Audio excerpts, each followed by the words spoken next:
देखिए, भारत सरकार केंद्र सरकार टोटली फ्लॉप हो गई है। इसकी विदेश नीति चौपट हो गई है और अभी तो गैस के दाम बढ़े हैं, आने वाले दिनों में पेट्रोल के दाम बढ़ेंगे, मिल भी नहीं रहा, किल्लत होने लगी, डीजल के दाम बढ़ेंगे, महंगाई चरम पर होगा और देश तमाशा देखेगी। मैंने कहा है कि जब ईरान का जो जलवायु जो जहाज आया, भारत सरकार ने उनको बुलाया, वो लोग आए थे ट्रेनिंग देने के लिए, हमारा तेल का सर्विसिंग वगैरह होता है वो देने के लिए एक्सपर्ट लोग आए थे और भारत सीमा में मार देता है उनको।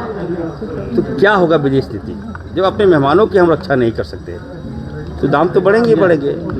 मैं तो कहूँगा कि आने वाले दिनों में बहुत बड़ा संकट देश में आने वाला है। धर्म के नाम पर लड़ाकर आप सत्ता हासिल कर लेते हैं, लेकिन आपकी कोई सोच नहीं है। आज महंगाई की मार, हमारी बहनों माता बहनों बताइए, गैस के दाम बढ़ गए। ये हिंदू मुस्लिम करते रहिए।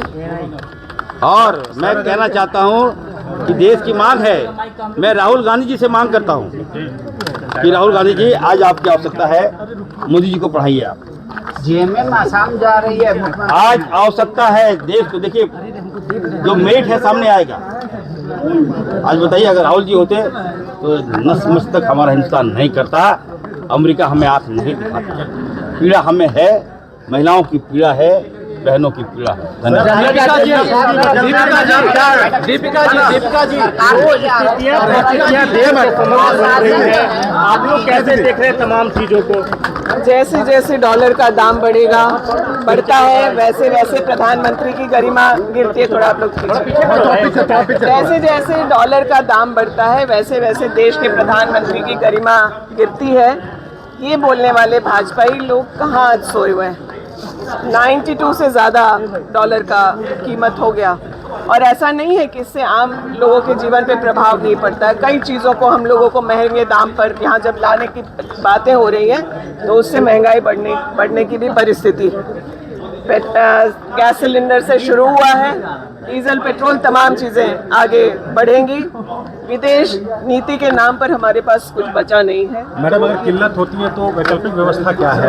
भाई, ये सवाल तो केंद्र में जो लोग सत्ता में बैठे हैं उनसे होना चाहिए। और अगर वो लोग सुझाव चाहते हैं तो आदरणीय राहुल गांधी जी के साथ बैठे और इस परिस्थितियों, विपक्ष को जब जरूरत है तो आवश्यकता है तो विपक्ष को भी लेके साथ में बैठे।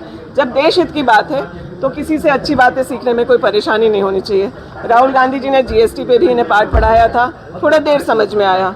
इन्होंने इन लोगों को कृषि कानून बनाने का जो ये बिल ये लोग लेकर के आए थे, बनाने का प्रयास किया, काले कानून, उस पर भी राहुल गांधी जी ने समझाया था। तमाम ऐसी चीज़ें हैं जिस पर ये लोग बार बार बैकफुट पर आते रहे हैं। और अगर विपक्ष की सुन लें, कोविड की बात हो, जिस समय कोविड मैनेजमेंट की बात हो, वैक्सीनेशन पर बातें थी, तमाम चीज़ों को राहुल गांधी जी ने कहा था। और अभी भी जो यह डील हुआ है उस पर राहुल गांधी जी ने सदन में 1 से 1.5 महीने पहले इन बातों को रखा था कि इस देश के प्रधानमंत्री सरेंडर कर गए हैं ट्रंप के सामने और जो कुछ भी अमेरिका हम लोगों पर थोप रहा है उसको मानने के लिए बाध्य हो गए। विपक्ष कह रहा है कि झारखंड में अफसरशाही हावी है। क्या अफसरशाही हावी है? विपक्ष का पहले तो बैठक हो जाए तब तो वो सवाल करेंगे। कल किया है लोग, अच्छी बात है। तो आज क्या सदन में सवाल उठाते हैं, हम लोग भी सुनते हैं। बाहर में प्रोटेस्ट कर रहे थे कि प्रशासन जो है वो आम लोगों को परेशान कर रहा है। गिरिडीह की घटना, रजरप्पा की घटना, इटखोरी में रजरप्पा की घटना पर आप लोगों ने देखा कि उस पर कार्रवाई की गई है और किसी भी परिस्थिति में बेलगाम अफसरशाही हो, पुलिस हो, यह राज्य, इस राज्य के मुख्यमंत्री बर्दाश्त करने वाले नहीं हैं। जहां आम जनों के हितों की बात होगी, सरकार सख्त से सख्त निर्णय दिलेगी। मुख्यमंत्री आसाम गए हैं, क्या तैयारी है आसाम? अच्छी बात है ना। जब वहाँ के मुख्यमंत्री यहाँ आकर के ऐसी तबाही मचा रहे थे तब तो आप लोगों ने कुछ पूछा नहीं।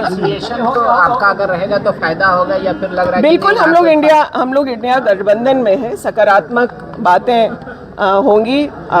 चुनाव में अभी समय है। सभी पार्टी अपनी अपनी संभावनाओं को, वहाँ अपनी परिस्थिति को आंक रहा है। फिर आगे गठबंधन की जब बात होगी तो एक कुछ सकारात्मक पहल होगा और उस बातचीत को फाइनल किया जाएगा।